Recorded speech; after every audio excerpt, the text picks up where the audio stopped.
नमस्कार। आप देख रहे हैं target with Himanshu YouTube channel. इस चैनल के द्वारा उत्तर प्रदेश प्राथमिक शिक्षक भर्ती परीक्षा को ध्यान में रखते हुए अंग्रेजी की क्लासेस शुरू की जा रही हैं। इसके पहले की वीडियोज़ में हमने अंग्रेजी के सिलेबस को देखने का समझने का प्रयास किया है। आज हम इसी सिलेबस के अंतर्गत दिए गए फर्स्ट टॉपिक को कवर करने का प्रयास करेंगे, पार्ट्स ऑफ स्पीच।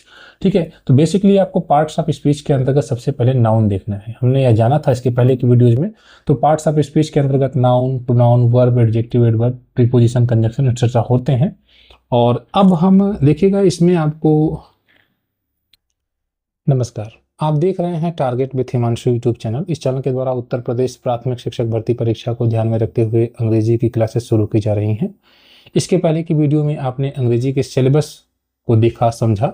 अब हम उसी सिलेबस के अंतर्गत पहले टॉपिक को शुरू कर रहे हैं आज की इस वीडियो में। तो सबसे पहले आपको पार्ट्स ऑफ स्पीच को देखना होगा। पार्ट्स ऑफ स्पीच के अंतर्गत बेसिकली आपको नाउन से लेकर इंटरजेक्शन तक समझना होगा। आज इस पहली वीडियो में हम नाउन को आपके सामने नाउन की चर्चा करेंगे और इसका पीडीएफ नोट्स भी आपको उपलब्ध कराएंगे, ताकि आप जो भी चीज़ें पढ़ें उसको जो भी क्लास में आपको उपलब्ध कराया जाए उसका पीडीएफ नोट पढ़ लें और आपको बेहतर तरीके से उसको तैयार कर लें।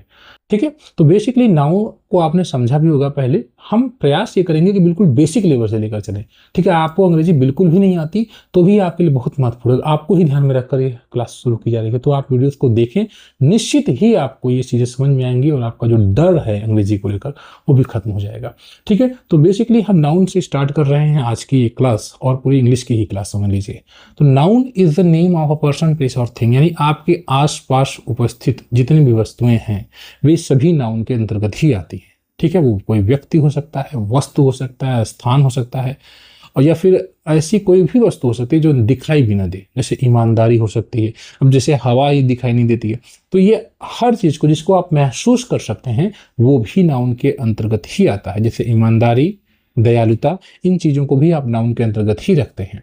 तो बेसिकली नाउन को आपने समझा कि किसी व्यक्ति या स्थान, पशु, वस्तु, पदार्थ, भाव या विचार के नाम को आप संज्ञा कहते हैं।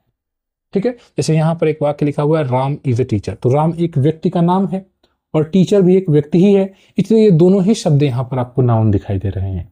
उसी प्रकार से Delhi is a big city, अब दिल्ली एक शहर का नाम है और सिटी शब्द भी एक शहर को ही बता रहा है, तो इस प्रकार से ये भी नाउन हो गए। तो आपने बेसिकली नाउन को समझ लिया कि नाउन क्या है। अब नाउन की संरचना के आधार पर हम उनको अलग अलग प्रकार से डिवाइड करते हैं। बेसिकली 5 प्रकार के नाउन होते हैं। ठीक है, नाउन 5 प्रकार के होते हैं। पहला जो नाउन होता है दैट इज कॉल्ड प्रॉपर।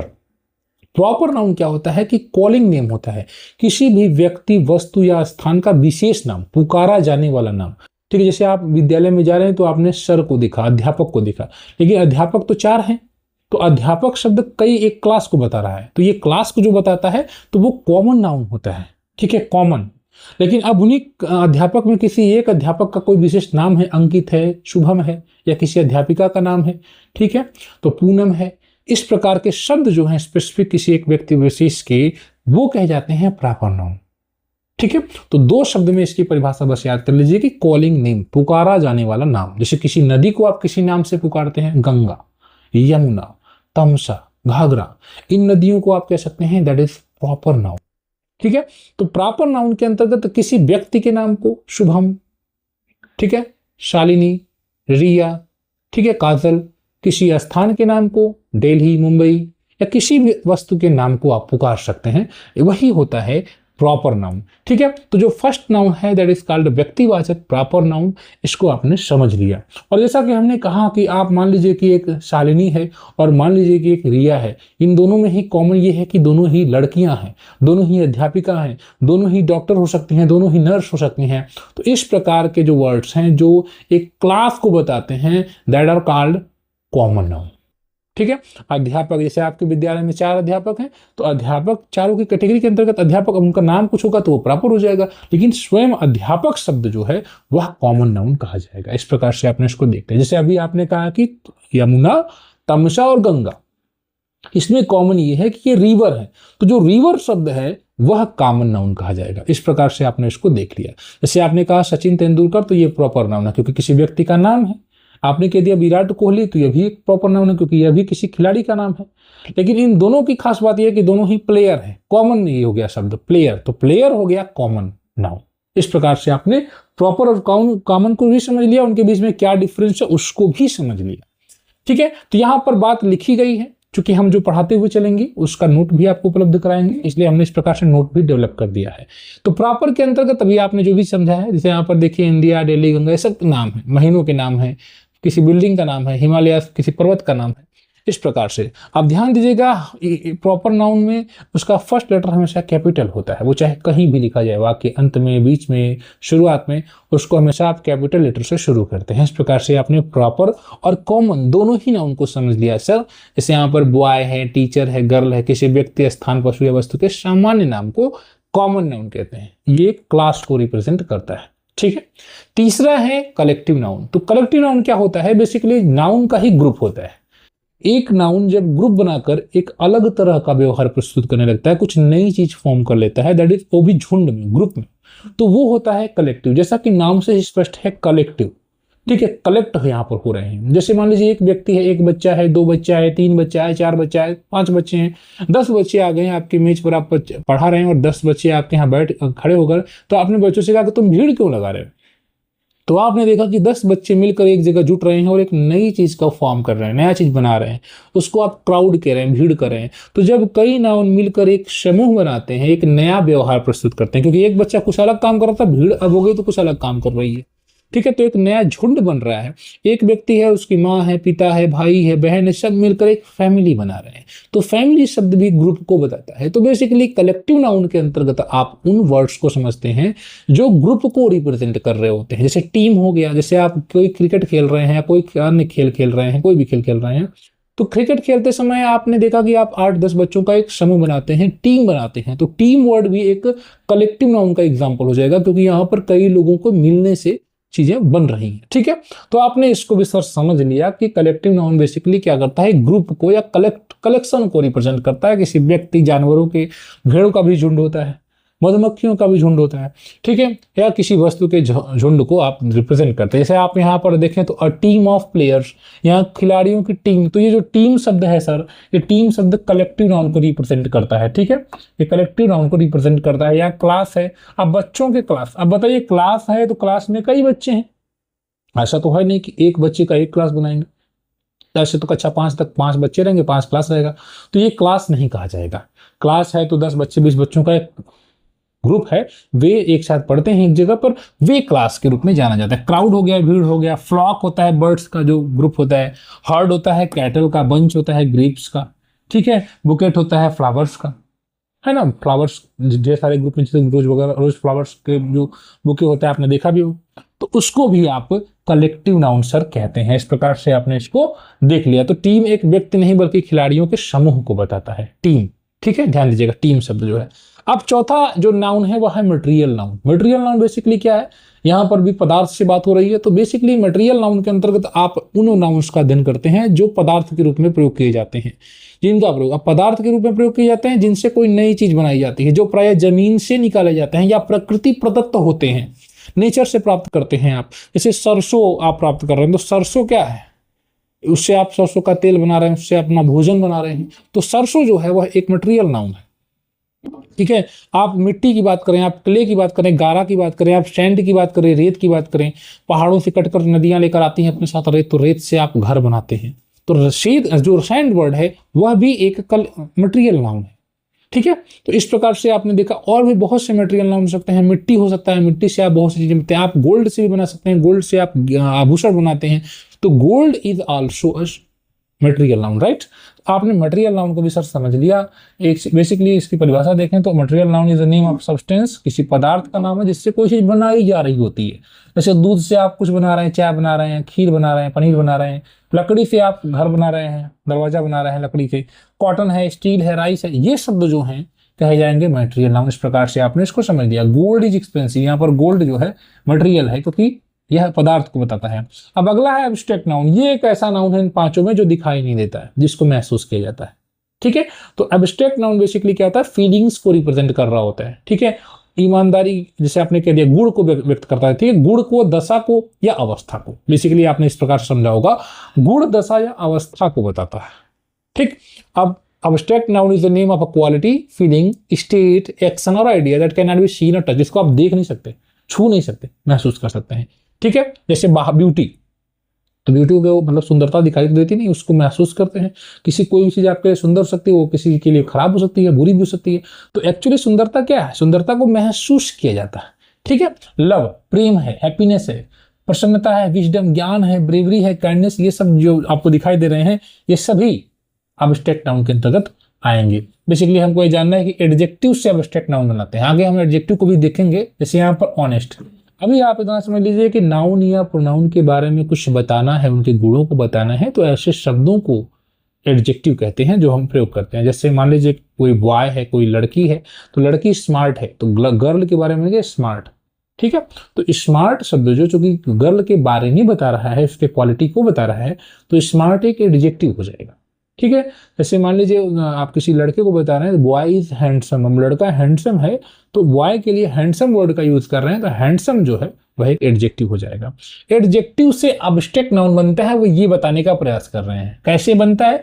प्रयोग करेंगे तो बनेगा। जैसे ऑनेस्ट से ऑनेस्टी बनता है। ऑनेस्ट एक ईमानदार लड़के की बात हो रही है, उस लड़के की गुण है, और ईमानदार में ऑनेस्ट में वाई लगाकर ऑनेस्टी आपने एक नाउन बना दिया। काइंड में नेस लगाकर काइंडनेस जोड़ दिया। ब्रेव में ब्रेवरी, हैप्पी में हैप्पीनेस, पुअर से पावर्टी बनता है। यानी एडजेक्टिव से नाउन इस प्रकार से बनते हैं। ठीक है, ये आपको बेसिकली समझना है। ठीक, स्ट्रांग से स्ट्रेंथ बन गया। अब हम अगर बात की, तो आपने नाउन को स्ट्रक्चर के आधार पर बांट दिया।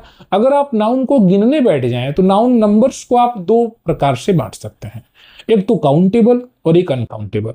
यानी अगर आपसे पूछा जाए कि नाउन नंबर्स कितने होते हैं, तो आप कहेंगे सर दो ही होते हैं, गिने जाने वाले और एक नहीं गिने जाने वाले। अब जैसे मिल्क है, तो मिल्क को ये देखिए, अब इसके पहले हमने जो पढ़ा है वो 5 संरचना के आधार पर पढ़ा है। अब नाउन को हम नंबर संख्या के आधार पर पढ़ रहे हैं। हम गिनती करें तो या तो नाउन को गिन पाएंगे या नहीं गिन पाएंगे। उसके आधार पर या तो आप काउंटेबल कहेंगे या अनकाउंटेबल कहेंगे। ठीक है, जैसे मिल्क, दूध को नहीं गिना जा सकता। दूध जिस पात्र में, जिस बर्तन में रखा जाता है, उस बर्तन को गिन सकते हैं, लेकिन दूध को नहीं गिन सकते हैं। दूध को मापने के लिए हम अपने हिसाब से कोई यंत्र प्रयोग कर रहे होते हैं। एक छोटा सा बर्तन रहता है जिसको हम लीटर कहते हैं, लेकिन दूध नहीं एक्चुअली गिना जाता है। तो दूध अनकाउंटेबल नाउन हुआ, पानी अनकाउंटेबल नाउन हुआ, चावल अनकाउंटेबल नाउन हुआ, क्योंकि चावल को आप नहीं गिनते हैं। चावल को प्लास्टिक में रखकर एक वेट करते हैं, तो 1 किलो चावल गिनते हैं। चावल की मात्रा को आप गिन रहे हैं, लेकिन गिन नहीं रहे हैं, एक बता रहे हैं कि मात्रा उसकी इतनी है, लेकिन एक्चुअली आप चावल के दाने को नहीं गिन पा रहे हैं। ठीक है, चावल को नहीं गिन पा रहे हैं, आटा को नहीं गिन पा रहे हैं। तो ऐसे शब्द जिनको नहीं गिना जा सकता वो अनकाउंटेबल नाउन हो रहे हैं, और जिनको आप गिन सकते हैं वो काउंटेबल होंगे। जैसे बॉय, एक लड़का है, गिन सकते हैं, 5 लड़के हैं, बॉय हो जाएंगे। तो जिन नाउन्स को आप गिनते हैं वो काउंटेबल होते हैं। अब जो काउंटेबल है वो जो कि गिने जाएंगे और नहीं, तो वो सिंगुलर हो सकते हैं या प्लूरल हो सकते हैं। तो आपने समझा कि नाउन नंबर्स 2 होते हैं, एक काउंटेबल जिनको गिन सकते हैं, एक अनकाउंटेबल, एक नहीं गिन सकते हैं। जो नहीं गिन सकते हैं उसको आप साइड में करिए, जो गिन सकते हैं उसकी चर्चा करिए। जो गिन सकते हैं वो भी 2 प्रकार का होगा, या तो एक वचन में होगा या बहुवचन में होगा। यानी कि काउंटेबल नाउन बेसिकली 2 प्रकार के होंगे, एक सिंगुलर एक वचन में और एक प्लूरल बहुवचन में। ठीक है, इसको आइए हम आगे देख लेते हैं। जैसे यहाँ पर काउंटेबल नाउन की बात की गई है, 1 बुक है, 2 बुक्स हैं, 3 बॉयज हैं, 5 कलमे हैं। ये सभी शब्द बुक है, बॉयज है, पेन्स हैं, गर्ल्स हैं, ये सभी गिने जाते हैं, इसलिए इन्हें हम काउंटेबल्स के अंतर्गत रखते हैं। और water, milk, sugar, rice etcetera आप इसको नहीं गिन सकते हैं, इसलिए इनको अनकाउंटेबल के अंतर्गत आप रखते हैं। इस प्रकार से आपने नाउन नंबर्स को भी समझ लिया। अब हम नाउन जेंडर को अगर हम देखें, तो नाउन जेंडर बेसिकली 4 प्रकार के होते हैं।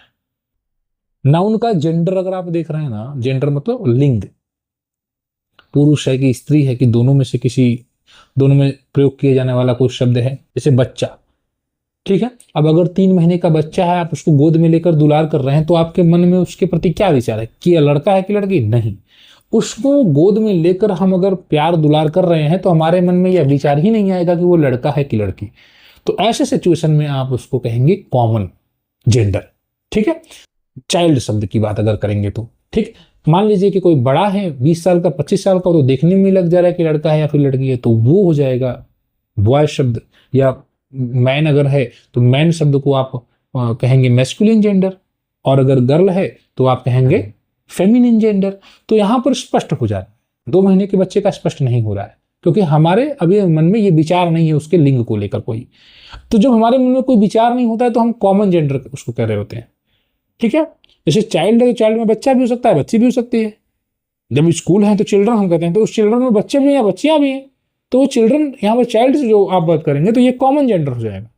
टीचर, टीचर में बॉय भी मतलब मेल टीचर भी हो सकता है, फीमेल टीचर भी हो सकता है। तो टीचर से मतलब है, यानी कि इनके टीचर कौन है, तो टीचर में मेल और फीमेल दोनों हो सकता है। उसी प्रकार से डॉक्टर भी हो सकता है, डॉक्टर शब्द में भी मेल हो सकता है, फीमेल हो सकता है। ये सभी कॉमन जेंडर है क्योंकि इसमें दोनों अलाउ है।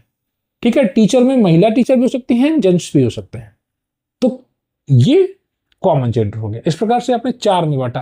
अब कहेंगे चौथा कौन सा, तो जिसमें कोई जेंडर नहीं होता है, जैसे चेयर।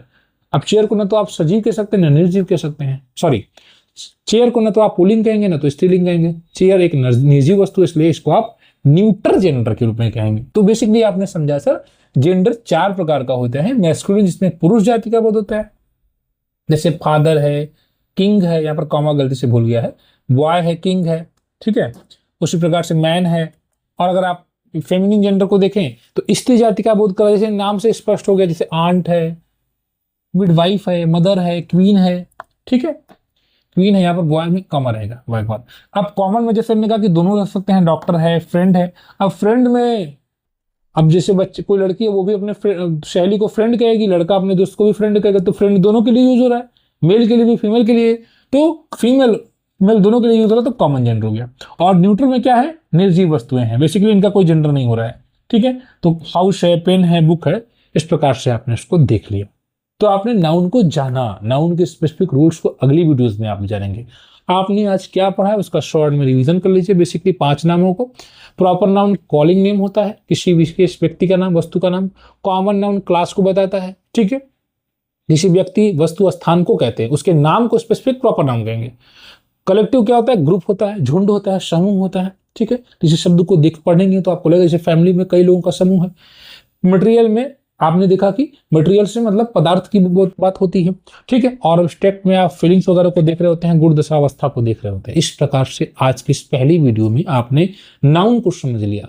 इससे संबंधित रूल्स को आप आगे देखेंगे। आप अगर शिक्षक भर्ती की तैयारी कर रहे हैं तो थोड़ा सपोर्ट करें, इस चैनल को शेयर करें। बहुत मेहनत से, बहुत बेहतर तरीके से आपको विषयों के जो आपके नोट्स उपलब्ध कराए जाएंगे। आपको ये वीडियो कैसे लगी जरूर बताएं, हम इसमें और सुधार करेंगे। अगर आपको कोई समस्या होगी तो उस पर भी हम काम करेंगे। धन्यवाद।